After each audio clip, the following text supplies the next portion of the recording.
Hi there. I want to take a quick minute to talk to you about your tendonitis pain, or if you want to be proper with terminology, tendinosis.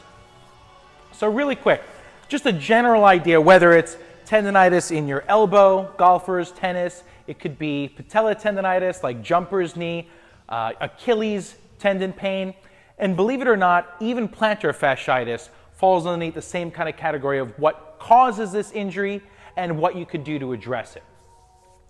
All in all, basically what's happening here is that the tendon or the fascia, the connective tissue, isn't strong enough to withstand the shock loads that you're putting through it. So what do I mean? So if I were to jump up and jump down, when I land, all of a sudden there's this really heavy shock load. I might be 220 pounds, but there's a whole lot more force going through my foot when I land from jumping rather than when I'm just standing static. And the same thing if you play tennis, you might be swinging a racket that only weighs a certain number of ounces and hitting a ball that only weighs a few ounces. But when that ball's flying 70, 80 miles an hour and you're swinging as hard as you can, the shock loads going through your tendon could be hundreds of pounds of force. So it's that immediate heavy load that hits the tendon or the fascia that the tissues just aren't strong enough to withstand, and you start getting these micro tears and damage of the tissue. And if it's something that you do over and over repetitively, the tissue continues to get damaged, it doesn't heal properly, and some of the healing that does occur ends up being these layers of scar tissue, which can strengthen it, but at the same time, it strengthens the tissue by thickening up in a way that kind of destroys some of its elastic properties. So if the issue is that you're taking on these shock loads, you want it to be strong, but you also want it to be a little springy so it doesn't tear.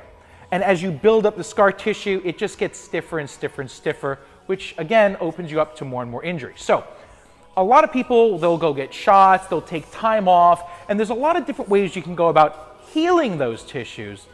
But quite often, and I get a lot of people commenting on my blogs as well as on my YouTube channels about this, as soon as they go back to the sport and they think that they're healed, taking 6 weeks or 6 months off, and they start going back to the same intensity of play, the injuries come back. And they're very dismayed because they've done everything they could to heal, but what they never did is they never did the proper protocol to actually strengthen those tissues to be able to withstand the forces that they're demanding from them.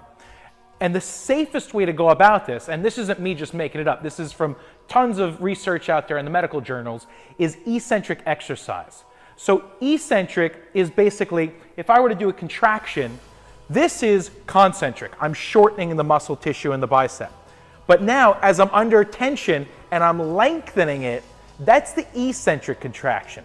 And the reason why this is really safe, whether it's for a bicep tendonitis or the forearm or any of these joints, is because you're getting into the contracted position and then you're slowly and safely putting increasing the load and then lengthening the tissues. So what you're avoiding is the shock load, but you're also at the same time actually putting enough force through the collagen fibers, and the way all the matrix of the connective tissue is then getting enough of a stimuli from that load to tell it that it needs to start healing and strengthening. And it should actually be a little uncomfortable. It should be a little bit irritating of those tissues, but again, at the same time, it shouldn't feel worse the next day. It might hurt a little bit in that moment, but it's enough of a stimuli to get it start healing. The fibers start realigning, whereas when you've got scar tissue, they're kind of crossed all over the place, so you don't have a very good elasticity that way. But the stress, all that signals from the eccentric exercise with load starts getting the fibers to start realign. So they're stronger, they're actually thinner, but structurally they're stronger, and they start regaining some of their elastic properties, so they're more able to withstand future injuries. If you'd like more free training tips to help you prevent injury and take your body further, then go ahead and click the link that accompanies this video and download a free copy of my Overhaul Protocol Handbook. I'll see you soon.